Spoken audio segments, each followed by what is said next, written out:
Good morning, everyone, and welcome to this ENACT webinar on informal money transfers fueling the Lake Chad Basin's illicit economies.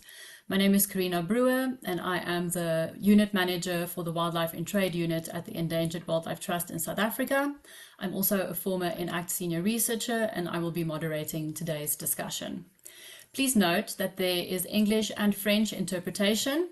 To access it, please click on the interpretation button on the bottom bar. And if you can't see the interpretation button over there, please click on More and select Interpretation.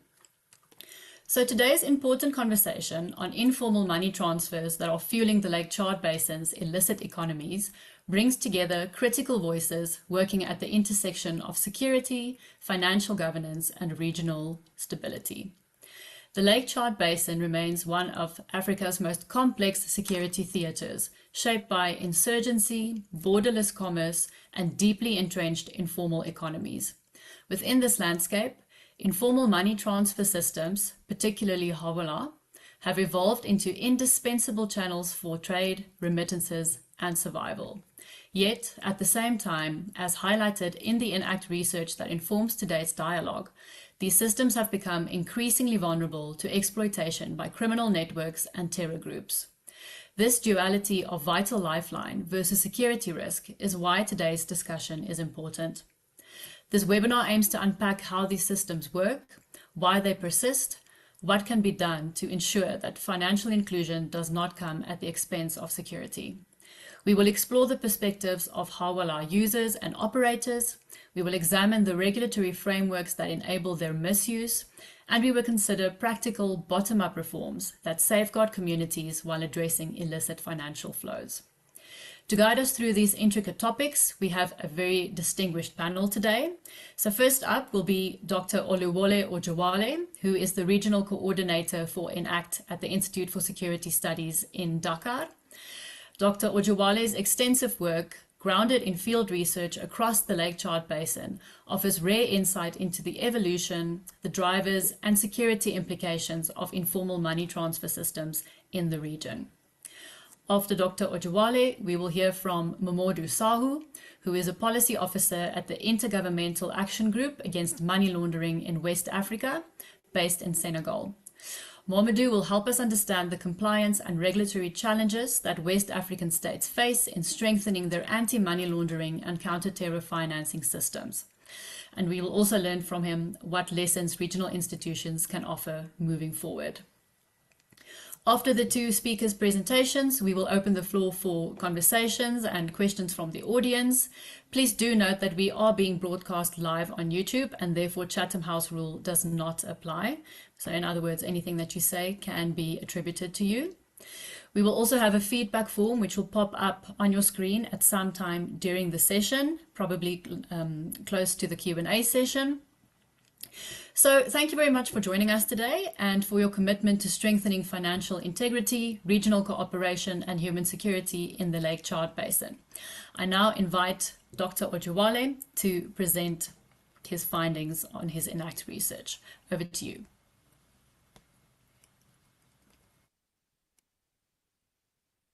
Thank you so much, Carina.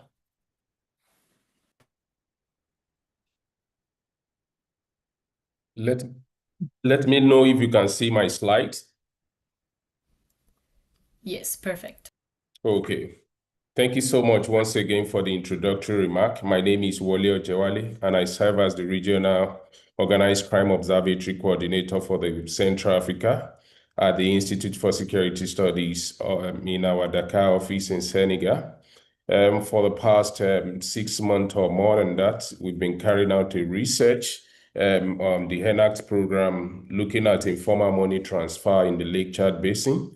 We strategically cover all the 4 countries, which include Niger, Nigeria, Cameroon, and Chad. And specifically, we carried out field work in those in 3 out of those 4 countries. And the core of our findings are based on the development as far as this subject is concerned in the region. And I do hope that you find our findings useful for your work.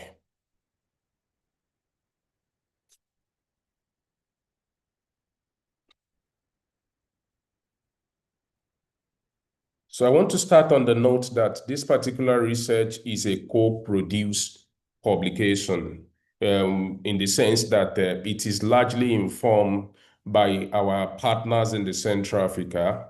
The Institute for Security Studies has been working with Central Africa Council of Police Chief for more than 5 years now, and we've been participating in their strategic meetings. So there's one that held in September 2024 during the security session for the Forum of Police Chiefs, in which they raised some of the security concerns and threats within the region and identify informal money transfer as a subject that they would like us to gather evidence on to inform policy and security response in the region. So this is one of those studies that were carried out, not out of our own curiosity or out of our own scanning the horizon, but something that is deeply informed by the suggestions by the security actors within the region.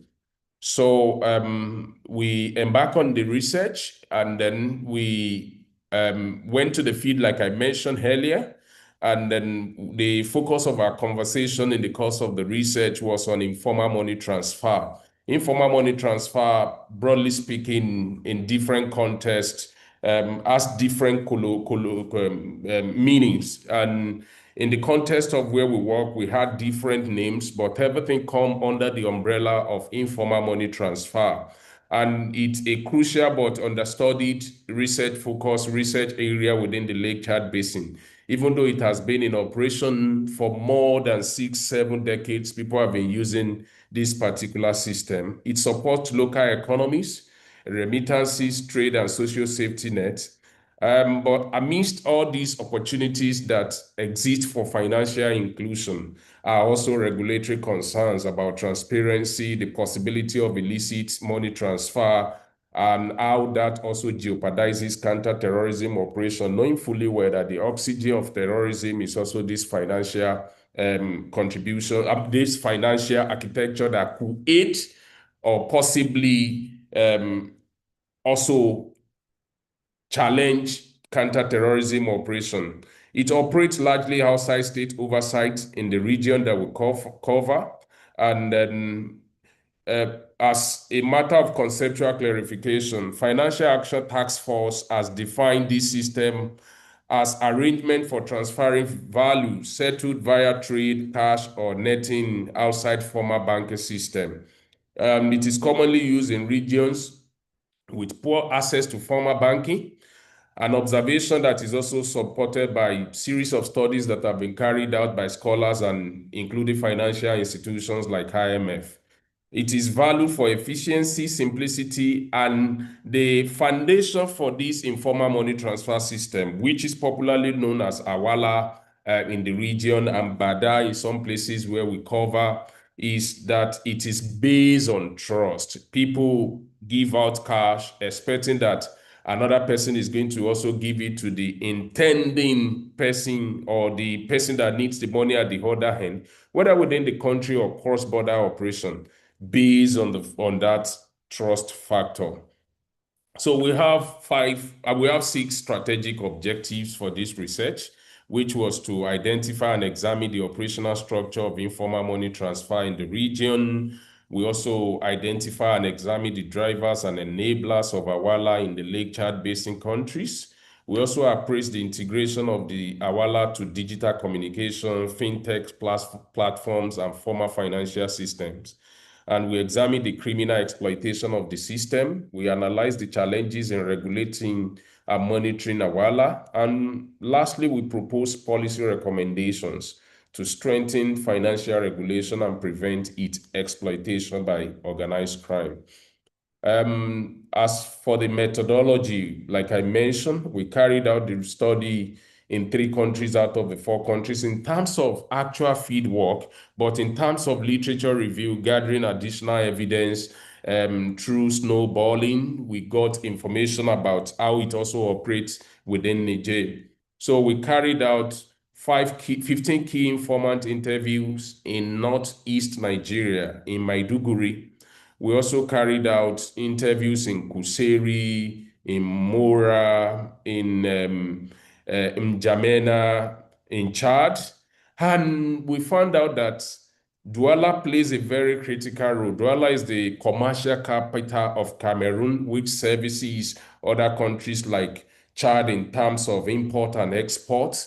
And there is a lot of financial flow, both through the the former banking system and through the informal money transfer. So we carried out interviews also in Douala, in southern Cameroon, coastal city of Cameroon. So these, as you can see on the screen, are places where we carried out the research for these particular studies. What are our key findings? I run through that quickly. So this is a chart that shows the key actors that operate within the system. At the top of the pyramid are the customers, who are both senders and receivers, and then it does not require any bank account to be operated. Like I mentioned earlier, it functions based on trust, as instruction is passed both between the sender and the receiver. And then the core actors that play that intermediary role are the people that they call the awaladas, who are the operators in English. And they operate both local and cross-border with cross-border brokers. They maintain communication networks. They settle balances through trade, cash, and netting. And then we also have different actors who use the Awala system. We have humanitarian organizations who operate the system, who use the system in places where former banking system is not present, to offset and settle their bills or even do cash transfer to people who are going through maybe displacement or any form of severe condition. We also have criminal actors whose operation is subterranean, in the sense that they also use it, but it is not obvious in terms of whether they register as criminal actors. Because of the porosity of the system, they exploit anonymity for illicit finance and logistics, as I will reflect later in the course of presented these research findings. And then we have the merchant network, both local and international traders. They use Awala for trade settlement. And in the course of our research across board, when we spoke to people in N'Djamena, in Dubai, in Douala, we find out that these has really gone sophisticated and also become a transnational issue, in the sense that places like China, Dubai, there is cross-border cooperation among traders who use this system to settle their financial transactions. This is the operational structure in terms of how the money moves, but from both the sender and the receivers. Here we have the sending awalada, who sit on top of the pyramid here. And then we also have receivers who also are going to receive the money and then give it to the person that needs the money. We have the merchants, like I mentioned, who provide liquidity. They do trade settlement, and it could be even in form of gold, as I will reveal later. So the sending awalada records details, name, account, destination, and sends instruction to counterpart through phone, WhatsApp, or SMS, in terms of who is going to come to collect the money. And then we also have other actors that are also participating, who do not necessarily function as money broker here, but who have seen opportunity in that, and they are also participating within this informal money transfer economy.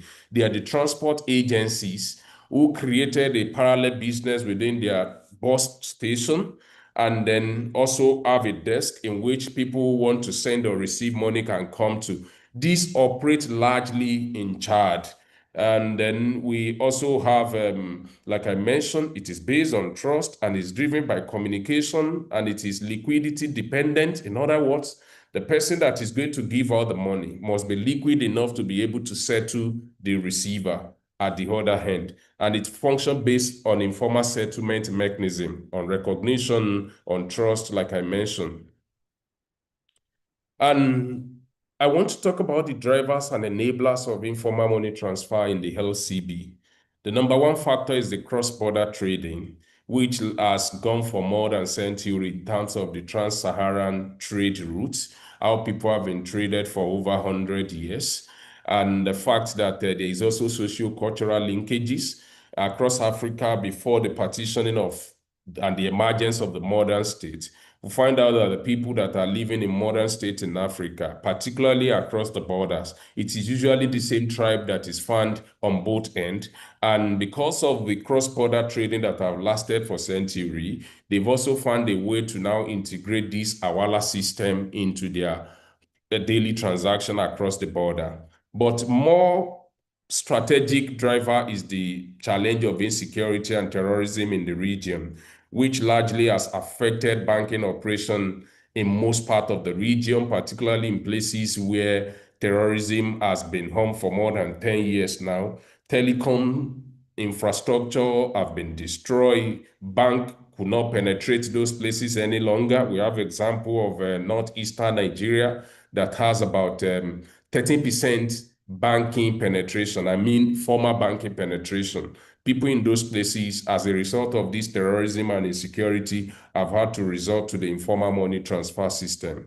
Then the poor technological and formal banking penetration, like I mentioned, is also a major factor. And then there's bureaucracy in terms of cross-border financial transaction. For instance, Nigeria does not belong to the CIMAC region, even though there is a significant flow of trade between Nigeria and Chad and Cameroon. So in most cases, people want to facilitate and consolidate a transaction within maybe 2 to 3 days. The bureaucracy within the financial system across those 2 countries or 3 countries, because of the poor penetration, regional penetration, does not allow that. The transaction process could go on for 15, 30 days as bankers shared experience with us. So in such instance, people have had to resort to informal money transfer. For instance, between Kuseri in far north Cameroon and Douala or Yaoundé, where you have the infrastructure of financial institutions present, where people have to fill the forms and cross the T's and dot the I's of financial transaction. Somebody who is a trader who lives in that far north region is expected to come to send to Yaoundé or to come to Douala to come and do those paperwork. And is probably going to cross over 500 kilometers before he can come to do those paperwork. Traders do not have that kind of patience for such transaction as a result of that bureaucratic bottleneck, and they have to resort to informal money transfer. Then the remittance flow is also a major factor, both outside the region and even within the region. Stringent economic and financial policies, like I mentioned, which is closely tied to bureaucracy. High transfer cost is also a major factor, particularly for banking operation. Any significant transaction that goes through the bank, it attracts banking fee, bank charge, which compared to what is charged by this informal money transfer, it is exorbitantly high, and people resort to then using the informal money transfer. The last but not the least is the COVID-19, which restricted people's movement and then brought about the renaissance of this informal money transfer. People who didn't believe in it have to resort to using it as a result of the advent of COVID-19. Post-COVID-19, this has also gone up in terms of how people now use the system. Now, in terms of criminal exploitation of Awala system, we received mixed responses from the operators in terms of criminal use. Most acknowledged scams and infiltration. There was an instance in Chad in which somebody sent money to N'Djamena, and somebody who was privy to that conversation, the text message, showed up and then collected millions of CFA, which belonged to another person. So those are one of examples of scam. And then we also need to identify that, knowing fully well that the system is based on trust, absence of oversight creates a level of vulnerability that can affect and impact how successful a transaction is going to be, and if that falls into the hand of criminal that will exploit that. But much more significantly, we gather information from participants and from the law enforcement agencies. in Chad and Cameroon who confirmed to us that Boko Haram uses Awala to transfer funds across Niger, Chad, and Nigeria. And the activities that such funds have been utilized for include fuel smuggling, arms trafficking, and other related logistics. Particularly, we got an example of an incident in Chad in which they specifically buy vehicles and recycled proceeds of looting from Douala using the Awala, the informal money transfer system. There are also instances of foreign sponsors reportedly using parallel Awala network to fund terrorist groups because of that criminal anonymity. And then it has been exploited for illicit trade, like I mentioned, fuel, weapons, goods, and posing major security risk to the region. Fraud and criminal economies and cross-border misuse.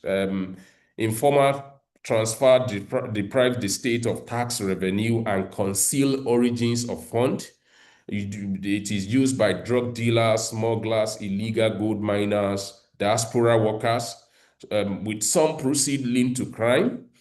Fraud incident occurred due to weak verification and impersonation of recipients, like I mentioned earlier.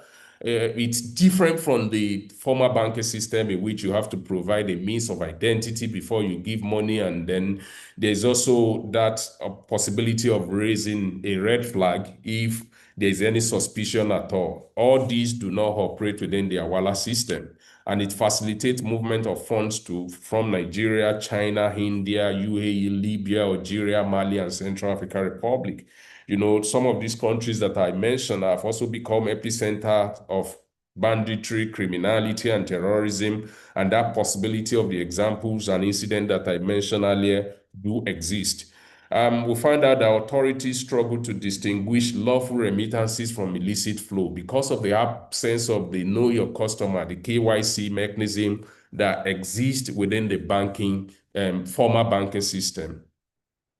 And lastly, the diaspora merchants, they bypass the banking quotas, the banking framework to avoid scrutiny and negotiate flexible exchange rates outside that banking system because of the possibility that the informal money transfer offers them. These all put together is as a result of weak governance, corruption, and regulatory challenges in the entire region. We look through the available documents, we look through evidences that we've gathered.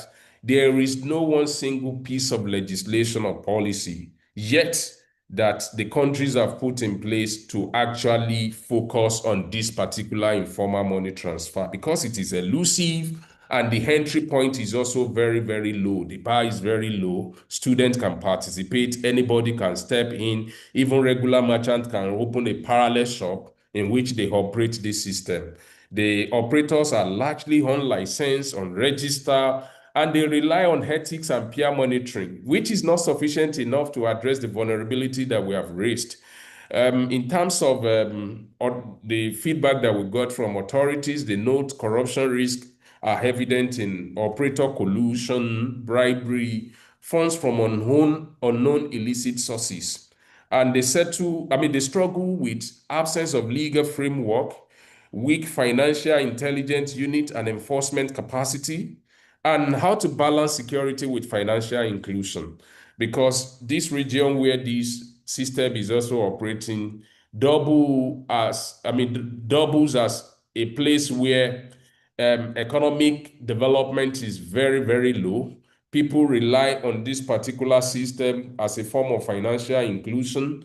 Some youth who are participating in this system and have seen it as a means of employment have taken to it as a result of the level of unemployment in the country. We interview people in Marua, in far north Cameroon. And some of the people that we interview are youth in their very late 20s or early 30s who have taken to this system as the only means of livelihood. So they express concern, as I will show later, that while we raise issues about the vulnerability of the informal money transfer system as a security concern, as a security threat inherent in it, they fear that if heavy-handed legislation should come that probably proscribe them or bans them, it's going to lead to serious financial exclusion, as they have seen it as a means of their own livelihood.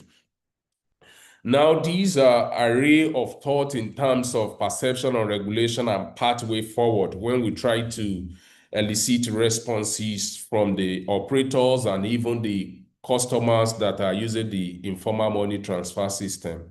For them, one, there's public fears, regulation, which they think disguised as an attempt to ban Awala or force formal banking use on everybody, including in places where there is limited banking penetration, like I mentioned. So what are the fears expressed by the operators? One is loss of business. If there is a legislation that is introduced that comes with very stringent measures, they also feel there's going to be reduced profitability in the case that maybe the Awala, there's a serious campaign about discouraging people from using the Awala, the informal money transfer system. And then there's also slower bureaucratic processes, which they think is also a major fear for them, because it takes process. It takes a very long while, even if there's going to be legislation, and knowing fully well that can affect their own operation, there is also some form of subterranean fear that they express in that regard. And then the big one is the fact that terrorism is also taking place in areas of limited statehood, where the presence of the state is very, very weak or apparently missing in most of those rural communities, where there is no bank, where there is no social services, where their institutions are not present at all. So they have a fear that this might raise serious concern in terms of how the informal money transfer helps in reflating the local economy within those areas. Some also give some laissez-faire suggestion in terms of what should be the overarching driver in terms of regulation on the part of the states. So they suggested legislation and licensing. Recall that I mentioned that the entry level, the bar is so low that anybody can step into the market. And then the basic KYC, which is know your customer, which is a major mechanism that is being operated within the formal banking system. So they also suggested that in terms of when the sender comes to drop the money, then maybe it comes with a means of identity, then maybe they can scan and keep that record. Those are some of the things that they think the already formal banking system offers a template that can also be adopted for the regulation of this informal money transfer. Then creating transfer registers, like in the case of the transport agencies. What we find out in terms of our interaction with the transport agencies that sometimes they set a bar. If the money is within a particular given range, they don't bother, they just take your phone number. But if it is within maybe, which the standard we also feel it is not set based on any extant formal rule. It is just discretionary. So they can decide whether they were going to take your phone number or not in such instances. But across board, there is a consensus in which some people believe the process should be sanitized and not scrapped. They also suggest that they should ensure safety without destroying the livelihood across board in all the iteration of all the conversation. What steps out is the fact that even though the system portends serious danger, there is a livelihood question that the customers and the operators kept reiterating and raising in terms of anytime that the state decide to put proper regulatory framework that is going to help check the vulnerability of the system. So they also suggested that regulation must protect both security and financial inclusion, and that misconception must be addressed through clear public communication. So in terms of conclusion, we can say, based on the evidence that we've gathered, that Awala is central to the Lake Chad Basin economies, but poses security risks due to lack of regulation. Operators value speed, low cost, and accessibility, but acknowledge the need for oversight. there is that consensus across board among all the participants who have also seen the vulnerabilities and the opportunities that are inherent in the system. Then formalization can curb criminal exploitation and possibly improve tax collection, because a lot of people are taken to that system because they want to evade tax. We also come to the conclusion that bottom-up insight from operators, users, are essential for realistic, effective reforms, which I will be talking about in the next slide. In other words, it's not enough for government to sit in Yaoundé or to sit in Abuja or to sit in Niamey or in Jamena and impose reform on the people. It's important to solicit the perspective, to gather the perspective from the part of the operators in particular and the customers in developing that reform framework. So we have 4 pillars of recommendation, which include reform, regulation, awareness, and security. On reform, we suggest that the states and authorities and other stakeholders must strengthen financial inclusion in the region and not ban it. They must also simplify cross-border banking procedure. I mentioned an example of the bureaucratic bottlenecks that traders face in that region that push merchants towards the Awala system. They must also improve regional trade mechanism through national government and the Lake Chad Basin Commission.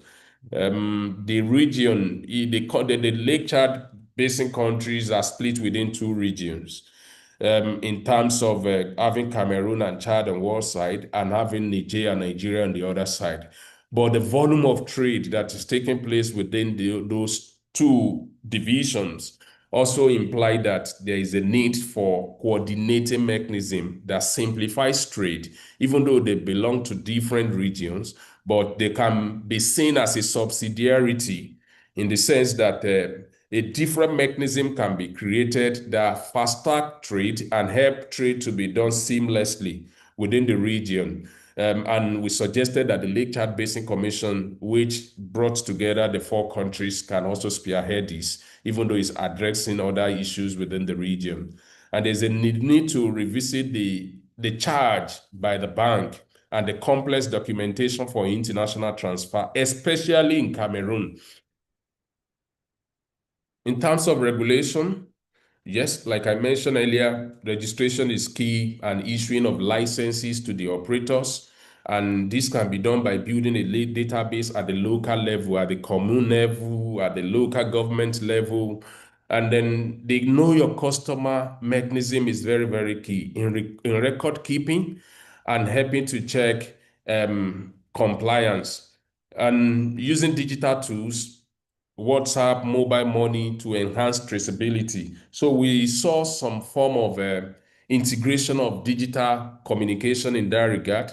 I think the state can leverage that and use that to enhance traceability, which is a major challenge. And then they can also adopt co-regulation between government and the Association of Informal Money Transfer Agents that exist within the region. They have an association, even though they are known to the government, and I think that provides a basis that the government can leverage to kickstart this conversation about integrating this informal money transfer into the formal system. Awareness is very key. There's a need to run public education via radio, posters, and community leaders if the states do decide to really regulate and reform the sector. And then they can also provide training to operators on risk, on obligations, and tech integration. They can also promote alternative financial services to reduce dependency on the Awala system. And lastly, security.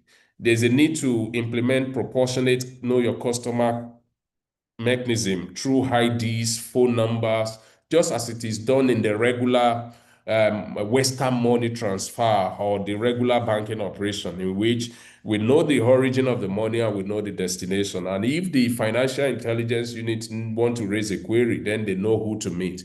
And then there's a need to balance security with financial inclusion, like I've reiterated over and over. Awala is taking place in regions that are presently challenged by terrorism and all forms of insecurity. The reason why telecom infrastructure have been destroyed is also as a result of terrorism and insecurity in those places. And the reason why banking penetration is also very, very low is as a result of this particular factor. So we cannot discuss the reform and regulation broadly without touching base on improvement of security in that region, which feeds into the larger conversation that has been going on across different fora and across different publications that have been done within that region, and then invest in job, agriculture, education to reduce youth recruitment by insurgents.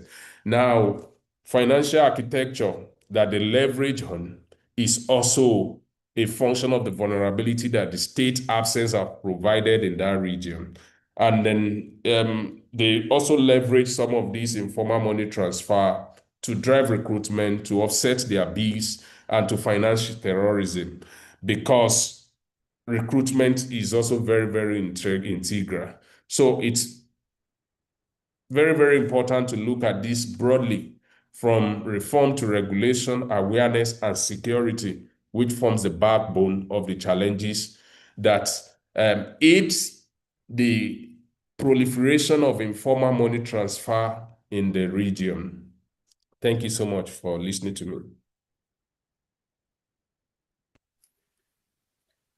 Thank you so much, Wally. That was fascinating. I have learned a lot, and I'm sure the audience has as well. So you made a lot of reference to compliance and regulation, and so we now turn to Mamoudou Sahu, who will talk to us a little bit about regulating these informal money transfers. Over to you. Let me know where you can see a slide. We can see the slides. You can just put it in presentation mode, please. Okay. Yeah, thank you so much, Carina. Thank you, Dr. Oluwole, for this very insightful research, I must say. I really enjoyed your deliberations, and I think this is a very, very significant work that you have done, and congratulations to you and the team. My name is Mamoudou Saho. I am a policy officer from the Intergovernmental Action Group Against Money Laundering in West Africa, referred to as GIABA. GIABA is an FATF, that is the Financial Action Task Force styled regional body. It's an FSRB. And I wanted to start with this introduction, that the Financial Action Task Force is the international standard setter for anti-money laundering and combating terrorist financing, and also combating proliferation financing. They develop the standards, the recommendations, the methodology for assessing compliance. And the FSRBs also participate in this standard making process by providing position papers and also engaging with the FATF in the development of those standards. So there are 9 FATF regional styled bodies, and these are spread across the globe. And they also carry out very, very important work. And GIABA is one of those FATF regional style bodies. We move to the next slide, please. So we talk about the core objectives of GIABA. Some of them would be to develop the strategies that will protect our member states from the abuse and the laundering of proceeds of crime. Another objective is to improve measures and intensify efforts to combat money laundering in West Africa, but also to strengthen cooperation among its members. Cooperation is very, very important, as we all know that we are dealing with transnational organized crimes beyond our borders. So GIABA aims to provide that platform that will strengthen cooperation among our members. There is a network called the Forum of FIUs, Financial Intelligence Units of JABA member states. And they meet, it's their own forum, but they meet on the sidelines of the JABA Technical Commission and plenary meetings. They organize the programs, they encourage signing of memorandums of understanding among the different FIUs so that they can spontaneously and proactively share information and financial intelligence. So JABA also operates in 3 core program areas, which is dealt with in the next slide. One of the most important core program area is that we conduct typologies. Can we move to the next slide, please? Typologies and research. That is looking at emerging issues, looking at what we refer to as predicate offenses of money laundering. That is the derivative offenses. We know that money laundering is not a standalone crime, or it could be a standalone crime in some instances, but in many instances, there is a proceeds generating crime that is carried out, such as corruption, for instance, fraud, drug trafficking, human smuggling, and or trafficking. And these are the crimes that are committed and proceeds are generated, and these proceeds are then now subject to money laundering. So we carry out research to look at some of this phenomenon and how it relates to money laundering and terrorism financing. For instance, we have done a typology study on money laundering and terrorism financing linked to corruption in West Africa. We've also done another one on cybercrime linked to money laundering and terrorist financing in West Africa. Likewise, maritime piracy. We have done series of these research that we look at the emerging trends, the methods, and the techniques that are used by criminals to launder proceeds of crime. And most of these, or all of these, are featured on the website of JABA. Another very important area is that we provide technical assistance to member states. And we do this by providing sometimes financial grants. We provide personnel to assist member states to conduct research or national risk assessment to assess, understand, identify, assess, understand their levels of money laundering and terrorist financing risk. We also support in terms of helping them develop strategies or action plans to mitigate the risk that they have identified in their risk assessments. But we also provide guidance, papers, handbook, manuals to help interpret the FATF standards. Very important, we also conduct mutual evaluation exercises. That is, we assess the levels of compliance of member states as it relates to the FATF standards. And this is also done by many other FSRBs, including SMLAC, GABAC, APG, and the like. So in the region, we've seen some level of progress as it relates to compliance. Very recently, Nigeria and Burkina Faso were removed from the gray list of the FATF after, working with the FATF and JABA to implement the action plan that was agreed upon. Earlier on, Senegal and Mali also exited this gray list. And we have seen very, very important structural reforms in terms of institutional and legal reforms, for instance, in Nigeria, but likewise in Senegal. Burkina Faso also exited despite the challenges in terms of political instability. They have also exited the gray list of FATF, which is a very big improvement in terms of compliance. We have commenced the 3rd round of mutual evaluations, and there will be a lot of emphasis on effectiveness, but also understanding of risk and the application of risk-based approach. We move to the next slide, please. Okay, this is just our regional peculiarities. I think I don't need to spend too much on this slide. Dr. Oluwole has given a lot of context in his presentation. We live in a region that the informal sector is very, very crucial. Is very, very crucial. We know it is very cash intensive, and it has its own pros and cons. The pros in terms of employment and opportunities for the youth in terms of entrepreneurship, but also the challenges in terms of traceability of these transactions and monitoring them.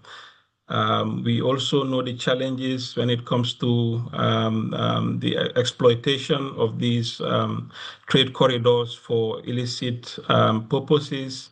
It's just giving a general regional scenario of the importance or the level of informality in our region. It has its different advantages and disadvantages. So we move to the key compliance challenges that we have observed. So as I mentioned earlier, mutual evaluation, conducting an assessment of our member states' compliance is one of the key functions that JABA carries out.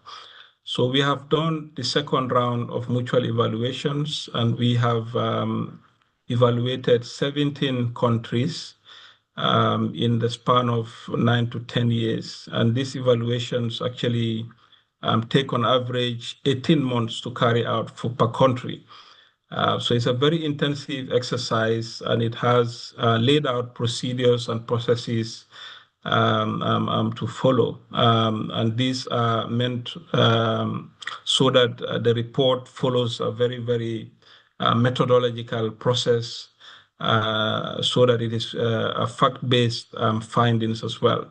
So some of the general observations that we have seen in terms of compliance challenges include the following. We have witnessed or we have seen fragmented supervision of DNFBPs and the informal sector. DNFBPs includes the real estate sector, the lawyers, the accountants, the casinos, dealers in precious metals and precious stones. We've seen fragmented supervision in these sectors, but also low volumes of suspicious transaction reports, especially within the DNFBP sector, but also the non-bank financial institutions. Likewise, low utilization of financial intelligence by law enforcement and supervisory authorities, inadequate legal frameworks on the regulation of virtual assets, limited availability of beneficial ownership information, risk-based supervision is weak, sanctions for non-compliance were also either absent or not dissuasive, and the list continues. So these were, in general, some of the compliance challenges that we have seen across member states at the conclusion of the second round of mutual evaluation.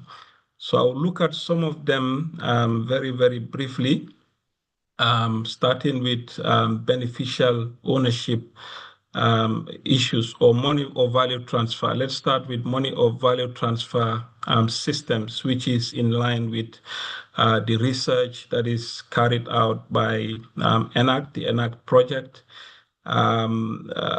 Recommendation 14 of the FATF standards deals with money or value transfer systems. And one of the requirements is that these players must be registered and or licensed. They must be registered, and in some instances, they must also be licensed.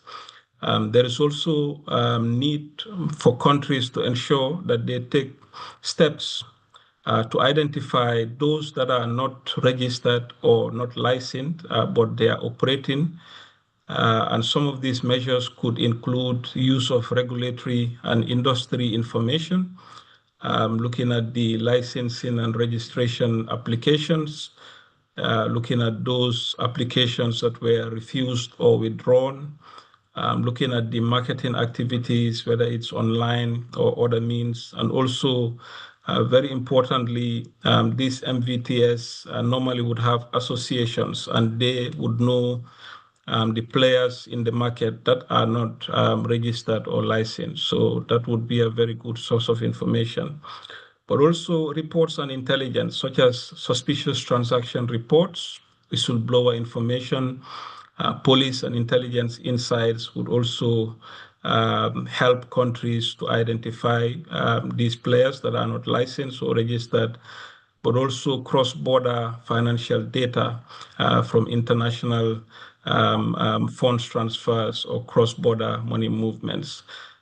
So this is very crucial to identify the players that are not licensed or registered. Another very important compliance challenge that has been identified is so beneficial ownership refers to a natural person, an individual that owns or controls a legal person, a company. So this is very, very important. We've heard of the Panama Papers, the Pandora Papers, which actually has brought about a lot of reforms in the beneficial ownership transparency front. There are some challenges. We've seen in some countries the threshold for beneficial ownership information is 25%. And this, we believe, is a bit high. We know that in some industries, even a 5% beneficial ownership could be very, very significant and could translate to exercising control in some industries. So we are recommending some of these thresholds to be lowered to at least 5 to 10%. And in some cases, there should not be any threshold, especially when this sector is a high-risk sector. We've seen challenges in terms of verification, because the requirements in majority of our countries is that beneficial ownership information must be declared by the company itself. But then the registrar of company or the competent authority responsible should verify this information. In most cases, verification is a challenge. Cross-border secrecy jurisdictions, also jurisdictions that are very secretive in terms of, and they accommodate this type of legal structures, also contribute to the challenge. In the ECOWAS region, a directive was issued in 2023 that requires uniformity in terms of collection and maintenance of accurate beneficial ownership information. And there is a timeline of 1st of January 2027 for member states to actually implement beneficial ownership registers. This may be a bit challenging for most member states to meet this deadline. We move to the next slide, please. Like I said, the Panama Papers, the Pandora Papers has led to some reforms. The FATF also amended the requirements for beneficial ownership transparency, I think in 2022 or 2023. And the new requirements now require countries to conduct risk assessment regarding the misuse of legal persons. This risk assessment should include both domestic and foreign legal persons. They should take steps to mitigate the risks that have been identified from the assessment, but also adopt a multi-pronged approach to beneficial ownership information. Traditionally, we only acquire beneficial ownership information from the company registry. The new requirements is that the company registry is not enough. The companies themselves must also hold beneficial ownership information. It could also be obtained from the customs, for instance. The financial institutions, the DNFBPs that maintain client relationship with these legal persons should also be required to keep beneficial ownership information. So there should be multiple sources where beneficial ownership information can be obtained. And this is very, very important because it can help in what we refer to as discrepancy reporting. That is when you have conflicting beneficial ownership information from different authorities. You could compare and then you could see where the discrepancy is, and then the authorities can intervene. And some of the other measures are also there. Ensure timely access. Bearer shares should no longer be issued. Bearer shares are high risk because it's highly anonymous. The country should also prevent misuse of nominee shareholders and directors, but also enable financial institutions and DNFBPs to access beneficial ownership information for CDD purposes. So another compliance challenge we have observed is to do with the emerging technologies, particularly virtual assets and virtual asset service providers. We know that there is significant risk in virtual asset activities due to the anonymity involved, the non-face-to-face relationships, the global online access. It could be transactions can be carried out 24/7. There are complex multi-jurisdictional infrastructure where you could have networks spread across jurisdictions. And this is also very crucial because jurisdictions are different levels of compliance when it comes to the regulatory structures of virtual assets. So this could result to what we refer to as jurisdictional arbitrage, when in some jurisdictions the regulations are present and they are regulating virtual assets, while in some other jurisdictions there is no regulation and there is no monitoring. There is the compliance responsibility is unclear. In some cases, records are also fragmented, making it a bit challenging for traceability and investigation purposes. So in 2019, FATF amended the recommendations, that is recommendation 15, on new technologies. And in 2020, JABA issued a policy advisory to member states explaining these new requirements and also what is required of member states. But we have seen a lot of non-compliance issues in this regard. And it's also understandable because these are new technologies, and normally it would take a number of years for the regulatory frameworks or the legal frameworks, the licensing frameworks to be developed and adequately put in place. So virtual assets was one of the key, is still one of the key compliance challenges that the region is dealing with. In line with your research, the ENACT research, we've also issued a policy advisory, but this was also in 2020, looking at the money laundering, terrorist financing risk that are associated with fintech.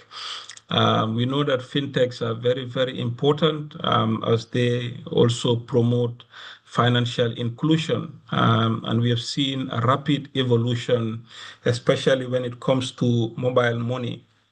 Mobile money in West Africa which is now a very common way of conducting transactions. So we feel that this is an improvement. This is a very important step towards promoting financial inclusion, towards ensuring that we encourage these players into the regulated system where the authorities can have a better insight and see the transactions clearly.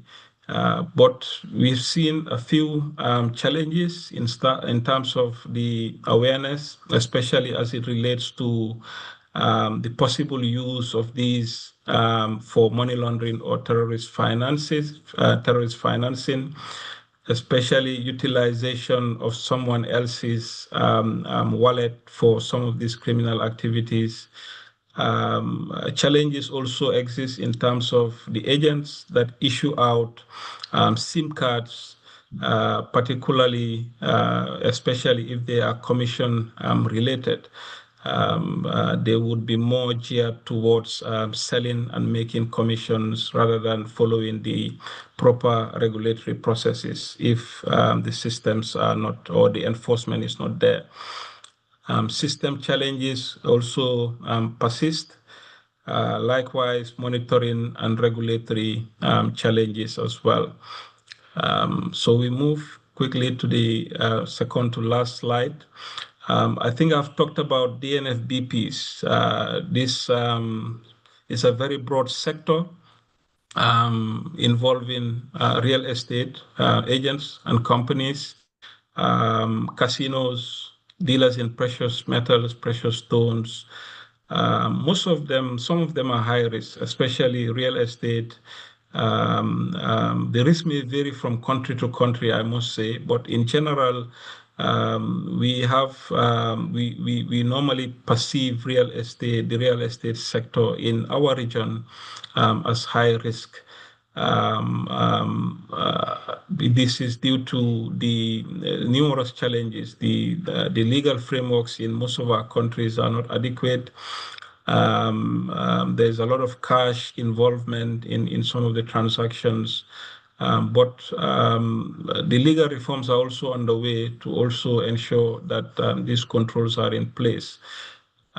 So because of this diversity in terms of the different compositions of the DNFBP sector, we've seen that the compliance function is normally not, as it relates to AML CFT, the compliance function is not adequate.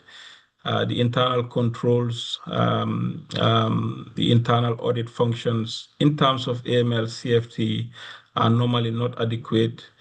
They hardly report suspicious transactions to the FIUs. There's always low levels of reporting, perhaps due to the lack of understanding, due to the lack of or inadequate compliance function.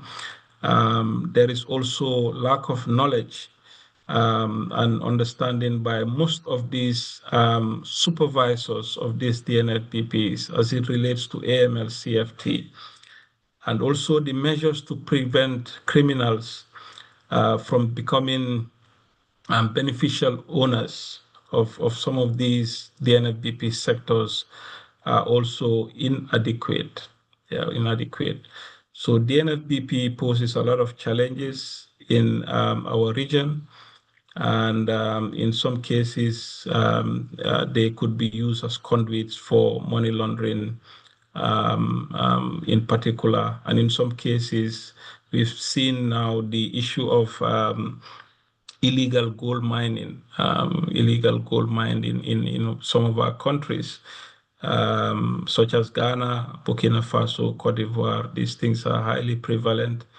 And in some of the countries that are exposed to terrorism, I don't know, research has not backed it yet, but there is indication that some of these activities are actually used to finance terrorism in some of our member states.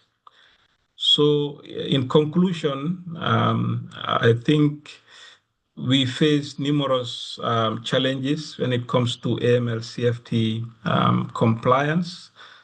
We've talked about the beneficial ownership challenges. We've talked about virtual asset service providers, and the DNFBP supervision. So we have few recommendations, very importantly, to strengthen beneficial ownership transparency. This is very, very crucial. To enhance supervision, that is to ensure that oversight of, to have the legal frameworks, but then tighten oversight of the VASP, VA sectors, the fintechs, and the DNFBP. Issues of the informal economy is to manage the risk, ensure that cash-heavy sectors are also encouraged to use the formal financial system, but also to boost regional cooperation by sharing information and technical capacity. So with that, I just would end my presentation, a summary of the compliance challenges. They are quite numerous, but I think with the allocated time frame, I was just able to touch on a few of them. And I thank you so much for your kind attention. Thank you.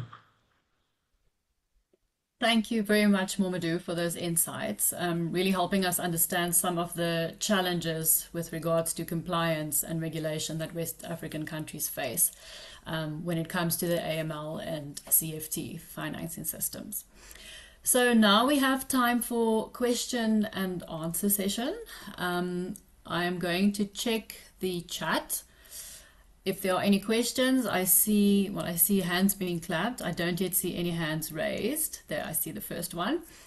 So may I please ask that when you ask your question, please just introduce yourself and tell us with which institution or entity you are based with, and then please also let us know who your question is specifically asked to. So our first question will come from Sam Kwarkie. I hope I have pronounced your surname correctly. Sam, please proceed asking your question. Yes, thank you very much, Carina, and thanks to Wale and Mamudu for their brilliant presentations. I just have a quick question in relation to the finding that across the countries there's no regulation or there's no legislation to cover hawala activities. And this is quite surprising because, I spent some time in Djaba back in the days in 2013, and hawala is one of the issues that came up very strongly when we were doing research on the financing of terrorism. So my question is to Momudu, in terms of what really has been done to assist Djaba member states to address this gap that Wale mentioned, the fact that hawala still is not regulated in Nigeria and the rest of the countries. Thanks very much.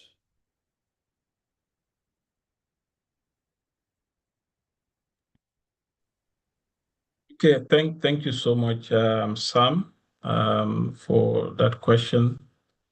Indeed, hawala is very present in our region, in all our member states.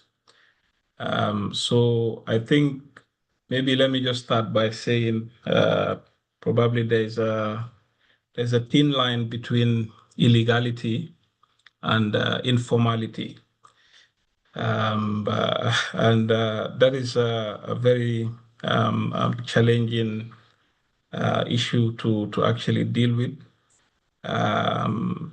In most countries, hawala is seen as a form of is part of our daily lives, our daily activities. Like Ole mentioned, it's based on trust. And it's two people that are dealing in a financial transaction. So whether that is illegal could be questionable. It is informal. It is informal, but also in most countries as well, money or value transfer is also regulated. And one of the requirements is, like I mentioned, they must be registered and also licensed. They must be registered and licensed. So the issue of hawala is falling in between that borderline of informality and illegality. And I think we have to approach this with caution. We have to approach this with caution. It's a way of life. It's just that two people trust each other and they are carrying out business that involves financial transaction. So I'm a bit new to Java. 2013, I was not in Java when that research was conducted. I think what I can say moving forward is listening to this ENACT findings and also the concern that you have raised. As a policy officer in Java, I think I would go back to the drawing board and see what engagements we can do in this very crucial area.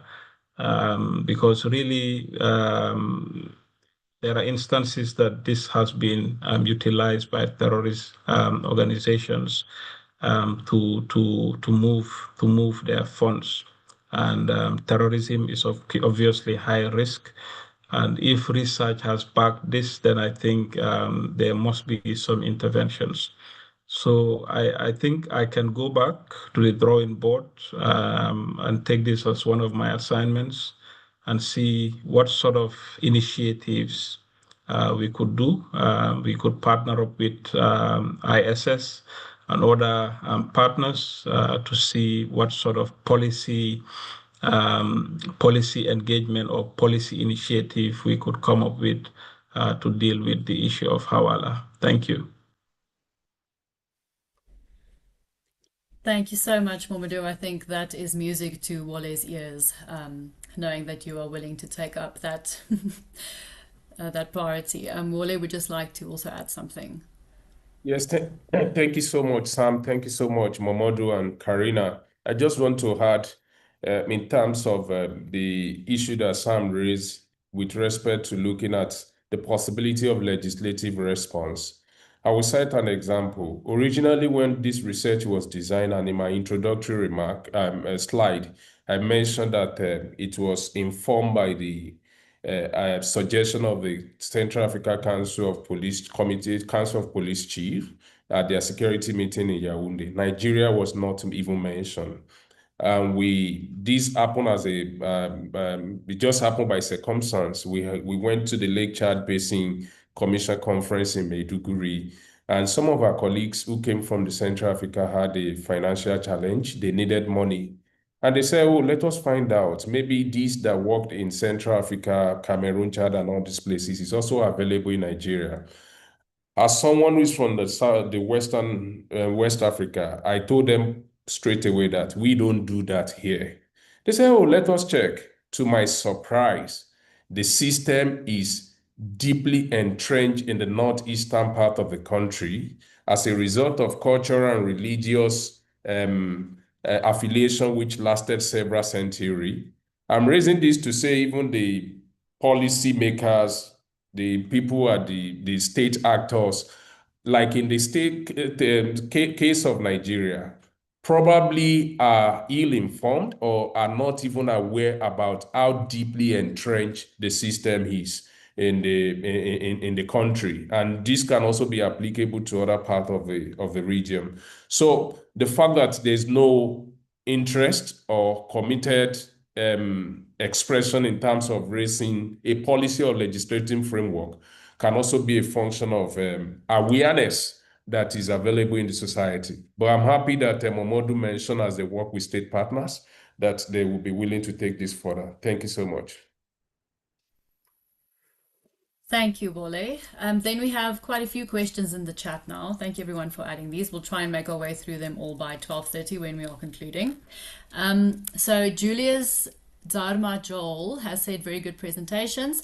I would like to know how Hawala facilitates movement of funds to China, India, etc. Does it operate using fintech? So I suspect this question specifically relates to the movement of cash, then I would assume across borders or perhaps using fintech. Wole, I suspect this is for you. Let me quickly take that.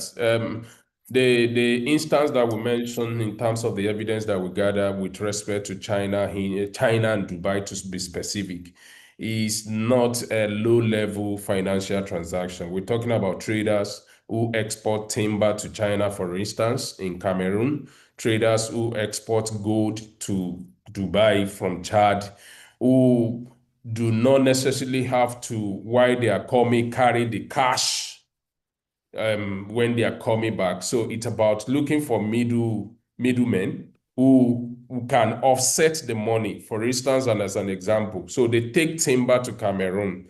So they have their partners who will now make the payment to somebody who is probably of Chinese origin that is there already. Just do the local currency transfer to the person that need it in Cameroon, while the gold or the timber is taken to Dubai or China. So it's taking place at the level of people who do significant trading transactions between those two countries. Of course, there are instances of students who also do that, but in terms of serious volume of transaction, it is at the level of trade. And the reason is very simple. Two, one, they don't want to go through the formal financial system as a result of the bureaucracy and the paperwork. And two, perhaps to also hide their wealth or not be able to leave any form of traceability in terms of their transaction. Thank you so much. Thanks, Wole. Then we have a question in the chat, but I do see that this person has put their hand up. I'm not going to try and pronounce your name. I'm so sorry because I will butcher it. But Wole, if you would please field not Martin's question, the other person's question, and please pronounce the name correctly, and then they can ask their question. Yes, his name is Olusegun Ifun. Thank you. Good morning. My name is Olusegun Ifun. Thank you. I'm a researcher at the University of York in environment and politics, and my research is on the Lake Chad region, actually, how water resources and water governance is managed among the four countries. So that's why this topic is very germane. Thank you, Dr. Ojewale, for a brilliant presentation, and Mr. Momodu Saho. My first question was centered around asking if the Lake Chad Basin countries have an overarching or coordinated policy framework for managing this. And I saw that in your conclusion about the suggestion. Then the second question, I guess, is, were you able to contact the Financial Action Task Force in Nigeria? Because I know there's a task force that regulates and tries to interdict illicit financial flows around this area. Were you able to get in touch with them in the course of your brilliant fieldwork? Thank you. Yes, to your first question, in terms of if there is an overarching strategy on the part of the Lake Chad Basin countries or as a commission, none of that exists for now, because like Momodu said, there is a thin line between informality and illegality. It is not that Awala itself is illegal. It is the vulnerability that exists within that system that creates the room for terrorists and criminals to exploit that. That is what the state has the responsibility to respond to nationally or regionally. But that framework does not exist now, because I think it is still largely viewed from the opportunities that it presents, not necessarily the threat that it poses to the entire state security. And then contacted the financial intelligence unit in Nigeria. We were not able to do that. We made attempt. We wanted to speak to the Attorney General particularly in the northeastern state of Maiduguri, who has prosecuted cases of terrorism. We could not do that, but we spoke to people who work in financial intelligence unit in Chad. And then this also is a study that is based on the bigger work that we've done on threat assessment in Central Africa, in which I was personally with my team able to meet the financial crime units in Cameroon and in other parts of the region that we've covered. So we didn't meet in Nigeria, but we have a fair idea in terms of the regional scoping of our work for this particular study. Thank you so much, Wole. Then I see one of our colleagues, Martin Iwi, has his hand up. Martin, you can ask your question. Thank you very much, Carina. Let me also join others in congratulating Wole and Momodu for the excellent presentations. Yes, the issue of Hawala is increasingly becoming a tenuous issue, especially in the financial sector. The argument so far has been that it's a traditional system. It was meant to help. It was not meant to provide benefit to those who are using it. So it was just a service, a kind of philanthropic service, right, which was meant to help two people. Someone on the other side is needing help, and the person with the help is sending this. And the person in the middle, who is supposed to facilitate the transaction, was also doing that on a philanthropic basis, meaning the system itself was not generating income or profit. Now, I don't know, Wole, in your research, did you come across any evolution in the way Hawala is practiced today as compared to the way it was practiced before?